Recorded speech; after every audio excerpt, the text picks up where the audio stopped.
Salut, c'est Alexis, je vous souhaite bienvenue sur ma chaîne YouTube. Ici, on parle de no-code et d'IA, on parle de plus en plus d'IA d'ailleurs, et on parle de plus en plus de code généré par IA. Dans cette vidéo, je vais vous parler de Cursor, parce que, très franchement, c'est hyper cool de générer du code avec Claude 3.5, c'est hyper cool d'utiliser les artefacts, d'expliquer les trucs qu'on a vus dans les vidéos précédentes, mais la vérité, c'est que quand vous commencez à travailler avec plusieurs fichiers, que quand vous commencez à avoir des longues conversations qui lui font un peu disjoncter parce qu'il a trop de contexte, eh bien, il peut être temps de passer sur des outils plus avancés. Toujours en utilisant Claude pour faire la génération de code, mais il vous faut un environnement de travail, un environnement de développement plus développé, plus professionnel, on va dire en quelque sorte, même si vous n'êtes pas développeur. Et c'est là où Cursor rentre en jeu, c'est une des grosses news de l'été, une des grosses sorties, franchement c'est juste hallucinant. Et vraiment, moi je peux vous dire qu'un seul truc, je suis fan, parce que je pense que c'est le futur. Alors, j'ai entendu parler aussi des agents de Replit, ça on verra ça dans la prochaine vidéo, mais vous inquiétez pas. Déjà, franchement, Cursor, ça va vous faire comprendre plein de trucs. Allez, je vous explique un peu un exemple, un contexte où j'ai utilisé, où j'ai découvert ça. Alors, je vous la fais courte, mais cet été, fin juillet, j'ai fait une chute en vélo et je me suis abîmé l'épaule et j'ai dû porter une attelle pendant 6 semaines. Et donc forcément, avec un seul bras, c'est vachement plus dur de taper au clavier et de faire plein de choses. Et moi, il se trouve que de toute façon, depuis longtemps, j'utilise pas mal de trucs de transcription vocale. J'aime bien en fait prendre des notes vocales pour préparer des sujets, des choses comme ça. J'utilisais pour ça VoiceNote, j'utilise toujours d'ailleurs. Mais là, j'avais un besoin d'un truc un petit peu plus simple, un peu plus frugal, qui me permette très rapidement de juste utiliser des petites phrases et de pouvoir les récupérer dans mon presse-papier pour les copier-coller. Donc imaginons par exemple que j'ai un mail à écrire. Franchement, avec un bras, c'est un peu compliqué, ça prend longtemps. Si je dois taper avec un seul doigt, franchement, c'est une galère. Donc, moi, ce que j'aime, c'est utiliser des notes vocales. Mais je voulais pas utiliser VoiceNote, utiliser un truc comme ça, parce que, voilà, des fois, j'ai juste besoin de dire une phrase et tout de suite la voir dans mon presse-papier et la copier-coller. Et donc, pour ça, j'ai fait, grâce à Claude, évidemment, une extension Chrome. Et je vais vous montrer évidemment, mais ça me permet comme ça de vous la montrer parce que quand même elle est assez sympa. Et ensuite je vais vous montrer évidemment comment je l'ai no-codé grâce à Claude. Alors ici, l'extension, elle est ici, là dans mes petites extensions, boum, je clique dessus, elle s'ouvre. Et là, j'ai un assistant de transcription vocale. La transcription, pas de la dictée. Je lance l'enregistrement et là je commence à parler. Ça m'enregistre et tout ce que je vais dire va être transcrit. J'ai pas besoin de lui dire vas-y, mets un point à la ligne et tout. Ça marche comme ça, très facilement. Il comprend. Si je bafouille un peu, il va être un peu intelligent. Si je fais une pause, il va rien se passer. Et voilà, ça va bien marcher. J'appuie sur arrêter. Là, ça arrête l'enregistrement et ça va prendre ce fichier audio et ça va l'envoyer à Whisper. Et là, vous voyez que j'ai un enregistrement, ça va hyper vite en plus. Et tout de suite, c'est copié dans mon presse-papier. J'ai un petit log là d'ailleurs qui me le dit.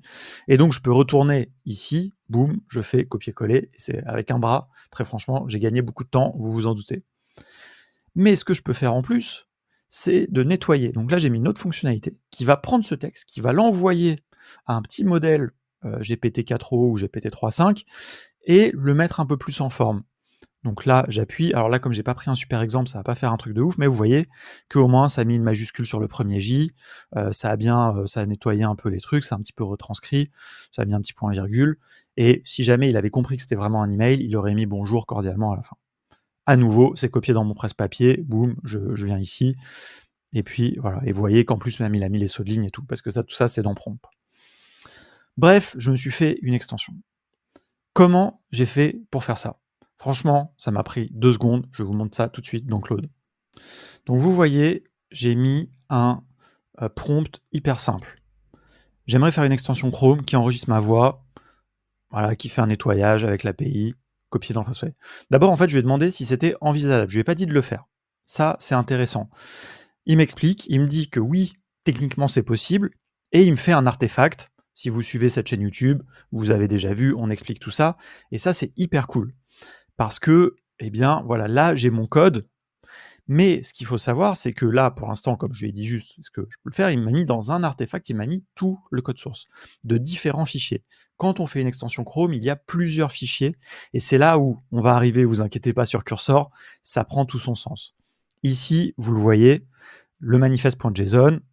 Alors, je peux lui demander de l'expliquer. Souvenez-vous les petites fonctionnalités dans les artefacts. Mais là, si je télécharge tout ça, j'aurai un seul fichier. Alors, en fait, il y en a plusieurs. Vous voyez, il y a le popup.html, popup.js. Donc, il y a le manifeste qui décrit l'extension, l'HTML qui est l'interface de présentation, JS, c'est l'intelligence, et c'est ce qu'il faut principalement. Après, il y a un petit peu d'autres fichiers qui apparaissent. Et donc, il m'a dit ça, je lui ai donné la fonction, la Whisper, la documentation pour qu'il puisse faire la transcription, et là, il a commencé à travailler. Et donc, au final, donc là, j'étais toujours en mode, il me donne toujours les trucs, donc il fallait que je fasse des copier-coller des différents fichiers. Et puis, je me souvenais plus d'ailleurs comment on testait une extension, donc même ça, il me l'a dit. Hop, chargement, sideloading, je ferai de toute façon des vidéos plus spécifiquement sur les extensions, donc ça, on pourra en reparler. Si ça vous intéresse, en tout cas, n'hésitez pas à me le dire.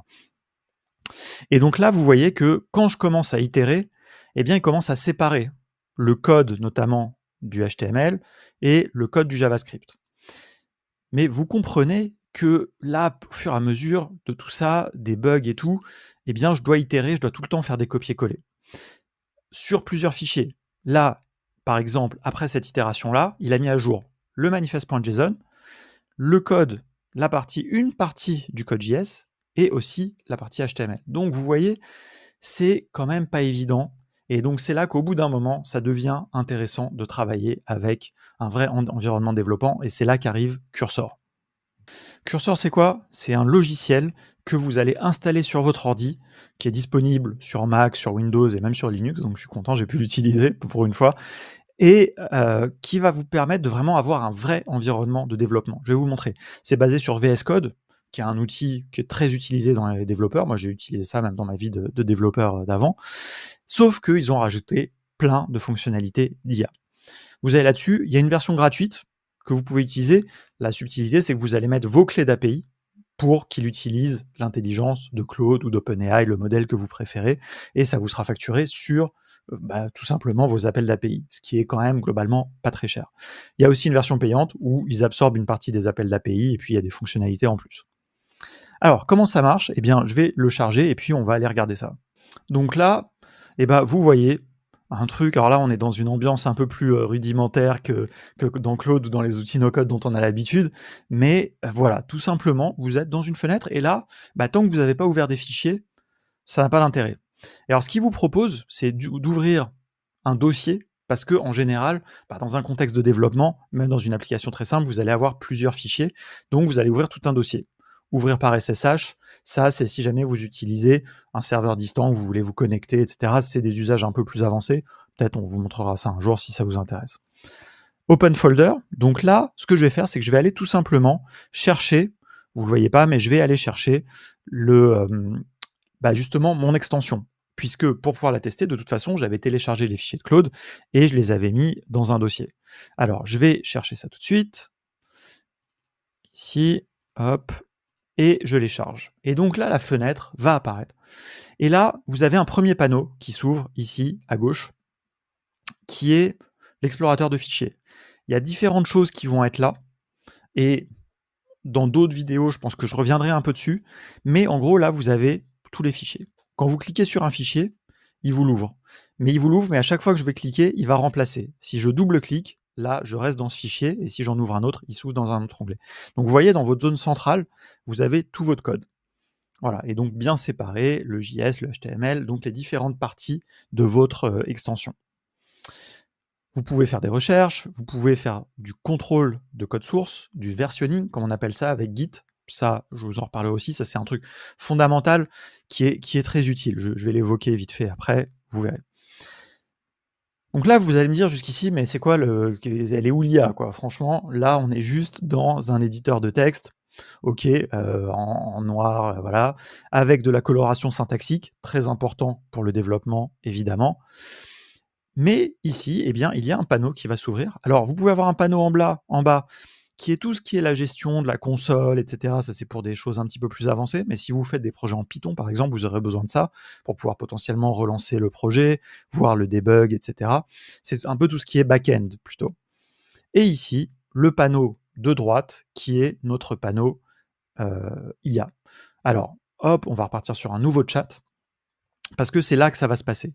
Là, vous voyez que j'ai déjà eu des discussions sur ce projet, mais on va partir d'une nouvelle discussion. Première chose, vous pouvez utiliser différents modèles. Moi, j'ai configuré pour qu'il me propose que GPT-4o et Claude 3.5, qui sont respectivement les deux derniers modèles d'OpenAI et de Anthropic. Cursor Small, c'est un petit modèle gratuit qui est proposé par Cursor. Il peut permettre un peu de faire de la complétion, mais très franchement, à mon avis, c'est plus pertinent d'utiliser Sonnet 3.5, qui est, moi, aujourd'hui, mon modèle préféré pour tout ce qui est code. Donc ici, qu'est-ce que je fais? Ici, j'ai le contexte en haut. Je peux choisir sur quel fichier va s'appliquer ma demande. Vous voyez que là, il me met main HTML parce que c'est l'onglet qui est sélectionné, mais je peux venir ici sur main.js. Vous voyez que ici, il propose différentes choses.